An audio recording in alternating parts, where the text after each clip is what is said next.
Welcome to StopFake, the place where we debunk disinformation about Ukraine and set the record straight. I'm political consultant Brian Mefford, and I'm delighted to present this week's StopFake Digest. Among the fakes we examine this week, Belgium may lift sanctions against Russia. Finnish farmers shrinking profits because of Russian sanctions. Ukraine is soliciting funds to host Eurovision 2017. And the IMF won't grant Ukraine a new tranche of funds. So let's get to it. Earlier this week, Russia's newspaper of record Izvestia announced that the Belgian Parliament was poised to consider a resolution aimed at lifting sanctions against Russia.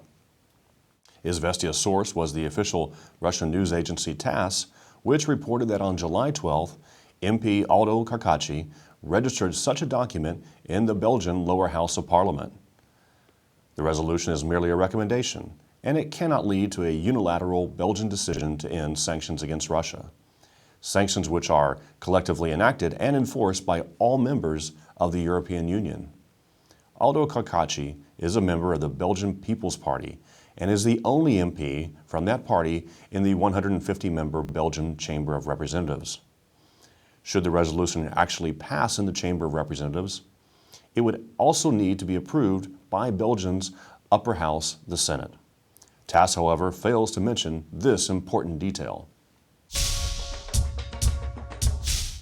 Sanctions continued to be a favorite topic among Russian fakes this week, with RIA Novosti, Sputnik, RU News 24, Argumenty Nedelya, and Ekonomika Sohodny announcing that Finnish farmers' profits are falling because of Russia's embargo on European food imports. Falling milk prices, late subsidy payments, and the Russian embargo are biting into Finnish farming profits, they claimed, citing MTK, the Finnish Central Union of Agricultural Producers and Forest Owners, as their source. The Finnish news site, yle.fi, did in fact publish a story about falling profits in the country's agricultural sector using MTK statistics. However, the story draws conclusions completely different from the Russian claims. Farming is becoming less profitable because Finnish farming production costs are significantly higher than profits, but also because of the general level of European agricultural markets. According to the YLEFI story, farming profits are shrinking because government support for the sector is declining and payment of subsidies is increasingly delayed. Russian sanctions are mentioned only in the context of their effect on the production cost. Claims that the European farmers are suffering because of Russian sanctions is a favorite topic for Russian media.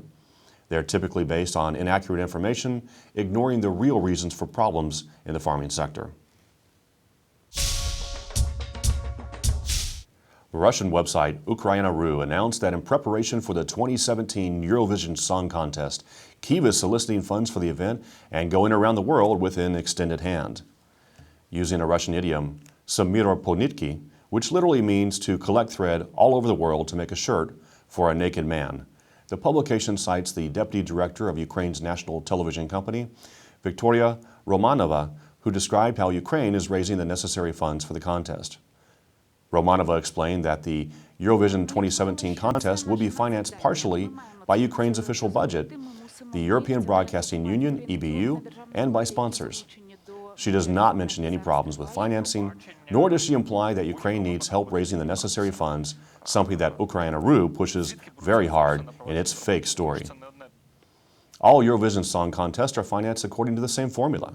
The 2009 contest held in Moscow, for example, was financed by the Russian state budget, the EBU, television stations, and sponsors. The internet publication Kyiv Times announced this week that the IMF would not give Ukraine any more bailout funds. Russia's official international network RT immediately followed suit and declared that the IMF would continue working with Ukraine but would not give Kyiv any more money. The source for this fake story is one Alexander Okremenko, president of the Ukrainian Analytical Center, a center which does not exist. Okremenko writes a financial column for the Liga Financier website and claims to write, as he puts it, quote, "in my name only," unquote. Despite this assertion, the name of the center continues to be displayed on the site along Okremenko's name. Financial analysts agree that Ukraine will receive the next IMF tranche later this year and another one in 2017. Ukraine expects that the IMF will decide in August about the renewed financing. That's it for this week. You can find much more dissected disinformation on the StopFake website. Be vigilant, look out for fakes, and if you spot any disinformation about Ukraine, send it to us for a truth autopsy. I'm Brian Mefford, and this is StopFake. Thanks for watching.